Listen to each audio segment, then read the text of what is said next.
What's going on, guys? Chad back with you, and it's been an exciting past 48 hours with DJI. We've had multiple product launches, we've had firmware updates, we've had iOS and Android app updates, just all kinds of cool stuff going on. The coolest thing that I think is happening, and what I'm really excited about, is I looked at my iOS app and I saw that there was an update for the MAVIC, and I went and checked the MAVIC release notes on the firmware that came out on the 11th, and I saw this thing called added fixed wing mode, and this is on version 1.03.06. And I was thinking, fixed wing mode, that sounds interesting. What about the goggles and the spark? I mean, could we be onto something here? And the reason why, I'll tell you real quick, is that, you know, I'm into FPV. Some of you may be, and some of you may not. But one of the biggest crazes right now that the racing stuff has kind of calmed down and everything is what they call long-range proximity FPV flying, which is basically being able to take a ship that is really efficient and powerful enough that you can basically fly for 15, 20, 30 minutes and have a control system where you could actually cover some distance. Now, obviously, it's highly illegal. A lot of this is really popular in mountain areas, and like Team Black Sheep is really pioneers of all this kind of stuff, but just having that kind of ability sounds awesome, and I think it kind of leads into maybe where they're going with the Spark, hopefully, because I don't want to kick myself for selling my MAVIC when I could actually fly it like a kind of acro self-leveling quad. Obviously, I couldn't do any kind of flips or rolls or nothing like that, but it would just be cool to have that kind of flight with it instead of the robotic type of flight that you get in any kind of positioning mode. But because I love flying fixed wings, but the cool thing about multi-rotors is that when you want to stop, you can stop. With a fixed wing, you can't stop. So I think this might be where they're going with this whole thing. They might have seen this craze kind of taking off, because I know they're doing it, you know, overseas in China and Hong Kong and stuff like that too.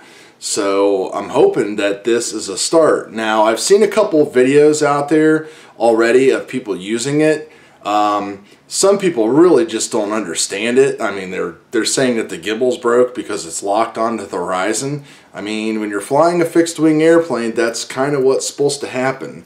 So I'd really like to see a video where someone actually talks about the flight characteristics of how the MAVIC is actually flying, and not how the intelligent flight mode is working. I mean, yeah, we understand you got to hit C1 to start it and go so fast to get it enabled and everything like that, yada yada yada. So anyway, the other thing that got me thinking is, if they're going this route, goggles just totally make sense, which makes me think that they might be even closer to the goggles. We did get a glimpse of the Spark's remote, and it looks very familiar to the MAVIC remote. If they would only put an HDMI output into that thing, I mean, I just can't imagine that they won't. The goggles are probably going to work off the OcuSync, is what I think the rumor is, so they probably will be wireless.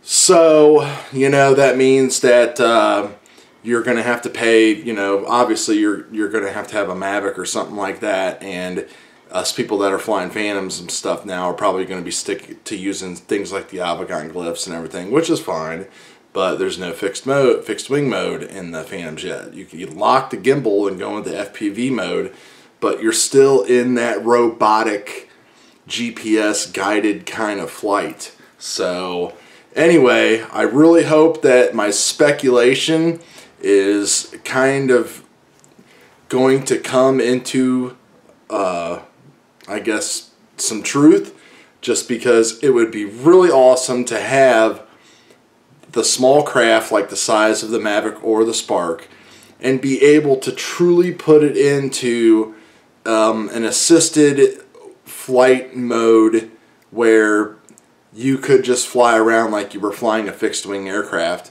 and if you get into trouble you can just let off the sticks. I mean, that would be great, but the flight characteristics have to be there. The processing technology that's built into both of them is obviously there, since they're putting it out here in this release. And we know the distance is there. Video quality, you know, it takes the Mavic into a whole nother fun category. It gets it out of this photo cinematography thing, and for me, it puts that on the back seat, and it turns the Mavic into, or the Spark, into a really fun flying machine. So I cross my fingers that that's where it goes.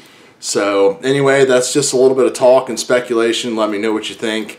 You know, hopefully I'm on the right track. We'll see you later.